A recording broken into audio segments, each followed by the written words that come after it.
Šiandien sakau labas iš Klaipėdos, atvažiavom parodyti savo elektrinių motociklų. Mūsų pasikvietė Ernestas ir Tauras, kuriuos norėsiu pakalbinti, draugaujam, bendraujam, važiuoja su Starku SM-u. Tai Taurai buvom pasimatę varžybose praeitą savaitgalį, o dabar susitinkam čia, ne? Jūros šventė. Jūros šventė. Kaip tu, kaip tavo potyrį, kaip... Na, įspūdžiai po dabar apsiraminus emocijom, po Supermoto Lietuvos antro etapo, tai tikrai yra tikrai geri įspūdžiai ir atsiliepimai tikrai apie šį motociklą yra geri. Pasiteisino ir padangos, ir visi stabdymai, ir baterija. Nu, šiaip viskas sakėsi labai gerai. Su Matu, kaip sakant, buvo kova. Pagaudė tave, biškį bandė gaudyti tiksliau. Bet, kaip sakant, dar trūksta. Kas įdomiausia, Tauras lekia su slikais, o pas mane gatvinės semi-slik padangos. Tai visai smagu, kad nepabėga. Labai noriu padėkoti Two Wheels Empires už sutiktą, kaip sakyti, rėmimą. Tai yra Supermoto motociklą elektrinį, noriu pabrėžti elektrinį.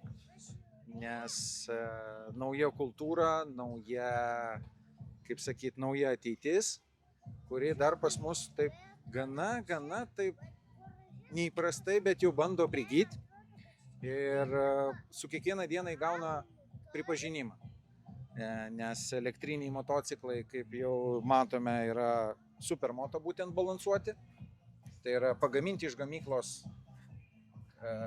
Visiškai gali, per varžybas praeitą savaitgalį Matas ryte surinko, nieko nekeitė padangų, nekeitė, jis išsurinko ir važiavo į varžybas.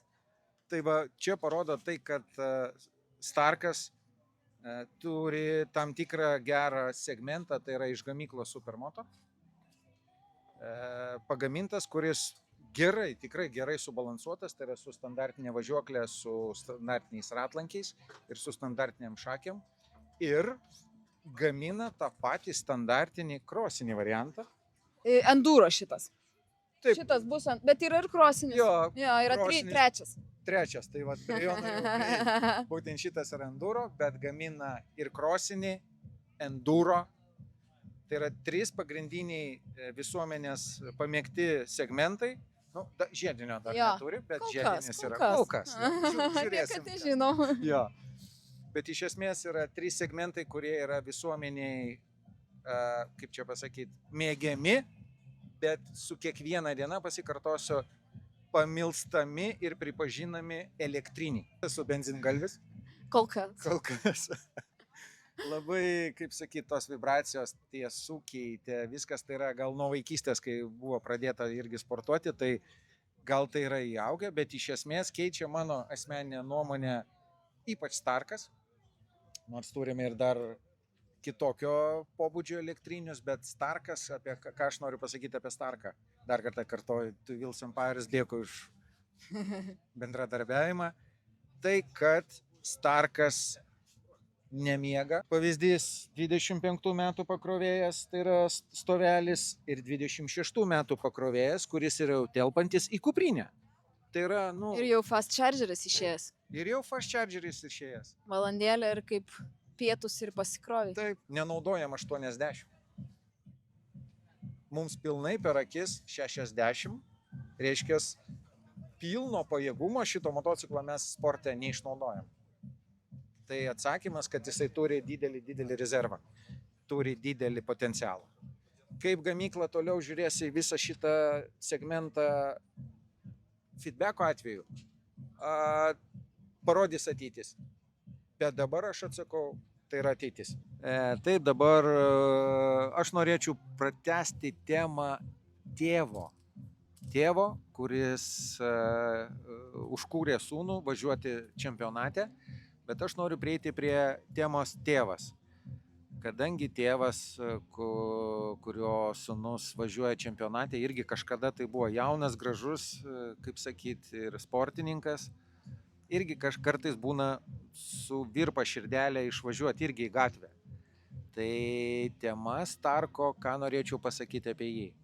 Jis dabar apmautas mūsų supermotinis standartiniam padangom. Tai yra tas, kas išeina iš gamyklos. Tai šiaip iš esmės aš dabar jau atsisėsčiau ir išvažiuočiau į gatvę drąsiai. Tai yra du tokie sudėdamieji dalykai. Be didelių investicijų užmauti slikus ir važiuoti čempionate, ką sūnus tą daro, užmauti standartinės gamyklinės padangėlės ir tėvas išvažiuoja į gatvę. Palyginus su kitais benzininiais motociklais yra didžiausias Starko privalumas aptarnavimas. Rozetė ir pakrovimas. Tai yra, šiais laikais jau Starko yra pakrovėjas, kuris telpa į kuprinę, tai yra nuvažiuoti kažkur pasivažinėti ir papietavus pasikrauti yra išspręsta problema. Antras dalykas - aptarnavimas. Su visa pagarba aš džiaugiuosi tom, kad sūnus važiuoja, o aš tik kaladėlės keičiu. Tik kaladėlės. Starko standartiniai komplektacijai. Žiūrėkit, dėžutė, medinė, matot, graži. Atidarau.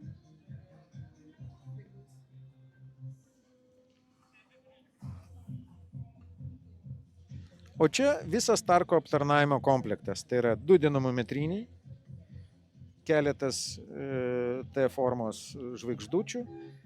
Ir tas, kas yra priklauso Starkui atsukti.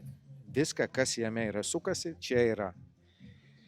Žinokit, mane tai iš esmės tai labai džiugiai nudžiugino toks dalykas, kad nereikia kažkokių tai komplektų, nereikia kažkokių įmantrių įrankių. Medinė dėžutė prie motociklo, kurio yra firminiai įrankiai. Ir jie yra, pažiūrėkim, nedidelį komplektacijoje. Viskas. Čia nereikia įmantrumų. Čia reikia tik tai nusipirkti. Nusipirkti klasiokas, sako, eina, sėdi, bet... Žinai, kai pripranti prie Starko, tai... Tas MX5, tai... Tai aš tavęs, Taurai, dabar paklausiu, kaip tau Starkas, elektrinis supermoto disciplinai?